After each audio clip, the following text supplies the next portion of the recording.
Hello, I'm Charlene White. Plans for HS2, the controversial high-speed 2 rail link, have been redrawn today and immediately ran into trouble. Business leaders attacked the decision to postpone the Heathrow spur, the part of the project specifically designed to serve the airport. The government says it wants to wait until a commission reports on airport capacity in 2015. It believes passengers can use Crossrail instead, where the first trains aren't due to run until 2018. The full story now from our political correspondent Simon Harris. Not for the first time, it's all change at Old Oak Common. This tired railway yard in West London is where air passengers using Heathrow will swap trains if they want a high-speed journey to the north. The airport was supposed to have its own fast link with futuristic trains which might look like this. But that was put on ice today when ministers outlined plans to extend the already controversial HS2 to Manchester and Leeds. Today's announcement provoked fury from residents along the route of HS2 trying to stop it. It led to a demand from the mayor for another new railway to be built so passengers arriving at Euston don't swamp the tube. And once again, it raised questions about the future of Heathrow Airport. The original plan for HS2 in 2009 proposed a high-speed railway from Euston to Birmingham. A station at Old Oak Common was to be the interchange with Crossrail services to Heathrow. In 2010, the new coalition government decided instead to build a spur line so high-speed trains could run directly between the airport and the Midlands. But now ministers want to go back to Plan A until the outcome of the Davis Commission on airport expansion. Because the Airports Commission is sitting and it will report with its recommendations to deal with capacity problems at our airports in the summer of 2015, it would be wise to pause moving forward on the spur to Heathrow until we know what that report recommends. Labour argued the Heathrow spur was needed now to cut the number of domestic flights. If you had a direct link to Heathrow that's high speed, that means people from further afield can get there quickly without using domestic flights, you'd free up those slots that are currently used to fly people into Heathrow from other cities in Britain. I think it's very bad news to see that the spur decision for Heathrow has been put off by up to 3 years. What we need to see is rail and air planned together, and we need to see Heathrow, our main hub airport, with a good rail connection to the rest of the country. Boris Johnson believes the expansion of High Speed 2 reinforces the case for Crossrail 2, once known as the Chelsea to Hackney line. This would be another huge tunnelling project, including a station at Euston to ease pressure on the tube. That's not guaranteed. HS2, on the other hand, seems to be going ahead, even if Heathrow is being left behind. Simon Harris, ITV News, Old Oak Common. Well, as we heard in Simon's report, groups against HS2 believe the government's go-ahead for the second phase ignores their objections. There are currently 5 judicial reviews before the courts challenging the first phase. Our reporter Ria Chatterjee met one group who say today's decision has inspired them to increase their opposition to the scheme. In Ruislip this morning, a storm was brewing. HS2 back with a vengeance.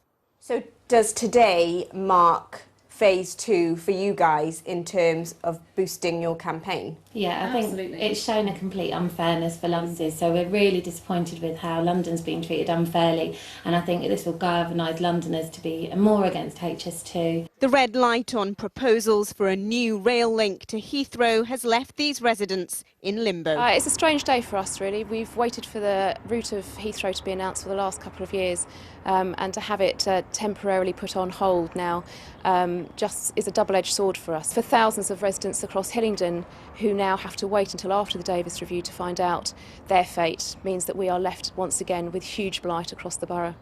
There have been 5 judicial reviews into HS2. They'll assess whether local authorities were given enough information on the route and whether the public consultation was carried out following the correct guidelines.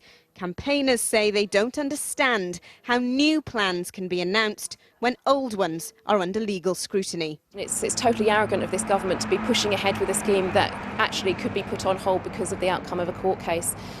They've proved that they're not listening to people and they're blindly pushing ahead with a scheme. Stan PASSMORE has lived here on an estate in Camden for 50 years. His block could be demolished if the plans go ahead. It's been going on since 2010. We've had 2 years of uncertainty. Everything in the area is blighted. They're all people who've been born and bred in this place, you know, and they've lived here all their lives, and they don't want to go out of the area. They want to be in Camden. It's just a total calamity for a lot of people. Looking out across the place where he grew up, a place he says he'll fight for. Ria Chatterjee, ITV News, Camden. We're joined now by Councillor Sarah Hayward, who is leader of Camden Council, and Peter Bishop, who's deputy leader of the London Chamber of Commerce. Well, thank you both for joining us. Peter, I'm going to start with you because there are 5 judicial reviews about Phase 1 going on at the moment. So can you understand why people are a little bit put out by the fact we're now talking about Phase 2? Yes, I mean, that is part of the process. I certainly sympathise with everyone I've just heard now who said we should speed things up. But the fact about Phase 1 is that these decisions are not taken lightly. The HS engineers have examined a number of locations. They're convinced that the right one is Euston. Of course there's going to be disruption to homes and to businesses, and I completely sympathise that they should get the right levels of compensation. Right. But it's the government's job to take the longer view for the country as a whole, and the competitive edge that the high-speed rail network will give us is worth that in the long term. Well, Sarah, a lot of the people we spoke to in Ria's package were people that live in your area of Camden, and you've previously called HS2 a catastrophic mistake. Why?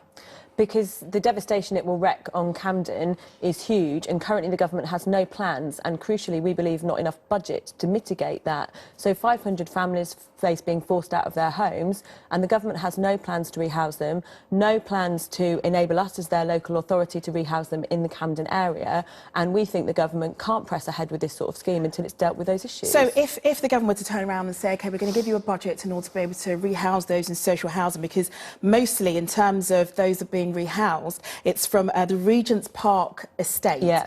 And so if they were going to give you money in order to rehouse these residents, would that make you happy? Well, there's a number of other issues apart from the rehousing. So about 500 families are affected.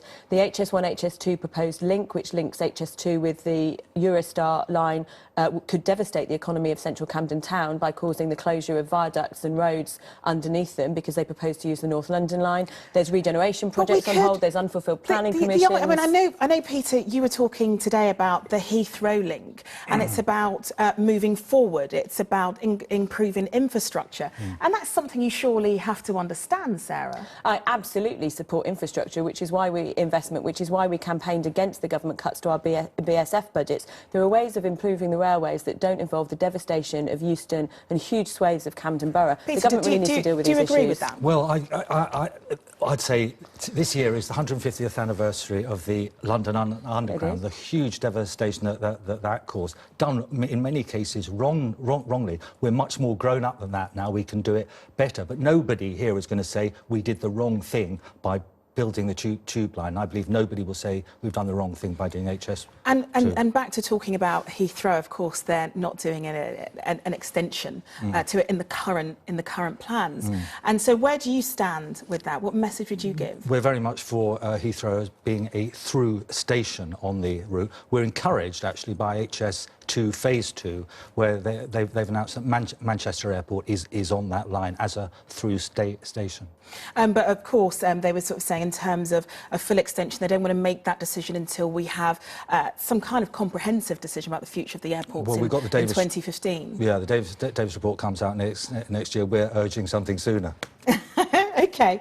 Well, Sarah, let's return to you. I mean, what is it that you'd like to see happen? I mean, would you like all these plans to be scrapped? You can't ignore the fact that we do need an improvement within our rail structure in this country at the moment. Well, and there's a lot of people with other ideas about how to make that improvement. As far as Camden's concerned, they're perpetrating a massive land grab around Euston. They're more than doubling its size. They could look at double decking. They could look at some of the other ideas people have had. They could give firm commitments around replacement housing, enable people to stay in Camden, stay in the local area.